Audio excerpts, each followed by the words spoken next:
ಗುಜರಾತಿನ ಸೋಮನಾಥ ಮಂದಿರದ ಮೇಲೆ ಗಜನಿ ಮೊಹಮ್ಮದ್ ದಾಳಿ ನಡೆಸಿ 1 ವರ್ಷ ಪೂರೈಸಿದ ಘಟನೆಯ ಹಿನ್ನೆಲೆಯಲ್ಲಿ ಸೋಮನಾಥ ಪರ್ವದ ಹೆಸರಿನಲ್ಲಿ ಇಲ್ಲಿನ ಕೆಎಲ್ಇ ಆವರಣದಲ್ಲಿರುವ ಶಿವಾಲಯಕ್ಕೆ ಬಿಜೆಪಿ ಮುಖಂಡರು ಶನಿವಾರ ವಿಶೇಷ ಪೂಜೆ ಸಲ್ಲಿಸಿದರು. 2026ಕ್ಕೆ ಮಂದಿರ ಮರು ನಿರ್ಮಾಣವಾಗಿ 75 ವರ್ಷ ಪೂರ್ಣಗೊಳ್ಳಲಿದೆ. 1 ಮೇ 1951ರಂದು ಅಂದಿನ ರಾಷ್ಟ್ರಪತಿ ಡಾಕ್ಟರ್ ರಾಜೇಂದ್ರ ಪ್ರಸಾದ್ ಅವರ ಉಪಸ್ಥಿತಿಯಲ್ಲಿ ಮಂದಿರವನ್ನು ಭಕ್ತರಿಗೆ ಮತ್ತೆ ತೆರೆಯಲಾಯಿತು.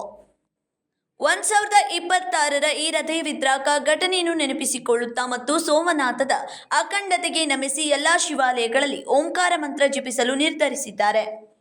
ಎಲ್ಲ ದೇಶವಾಸಿಗಳು ಈ ಜನ ಅಭಿಯಾನದಲ್ಲಿ ಪಾಲ್ಗೊಂಡು ತಮ್ಮ ಹತ್ತಿರದ ಶಿವಾಲಯಗಳಲ್ಲಿ ಮಂತ್ರ ಪಠಣದಲ್ಲಿ ಭಾಗವಹಿಸುವುದು ಇದರ ಉದ್ದೇಶವಾಗಿದೆ.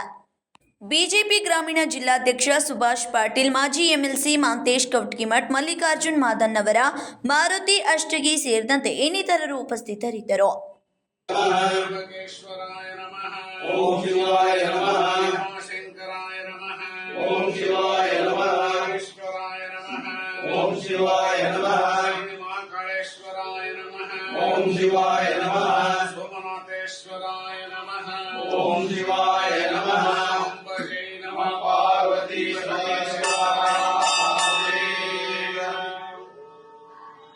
वीर सिंहासन पुरीपीठ वीर सिंहासन वीर सर्वोरे वीर गंगाधर शिवलिंगोद्भव रे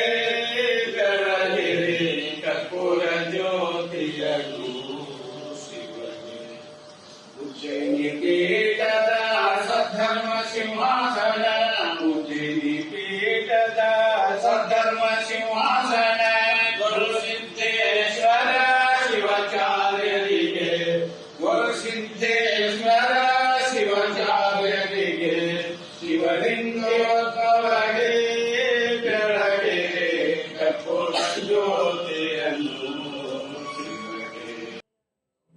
ಕೃಷ್ಣ ಕಾಂಬ್ಳೆ, ಕೆಎಂಎಂ ಕನ್ನಡ ನ್ಯೂಸ್, ಬೆಳಗಾವಿ.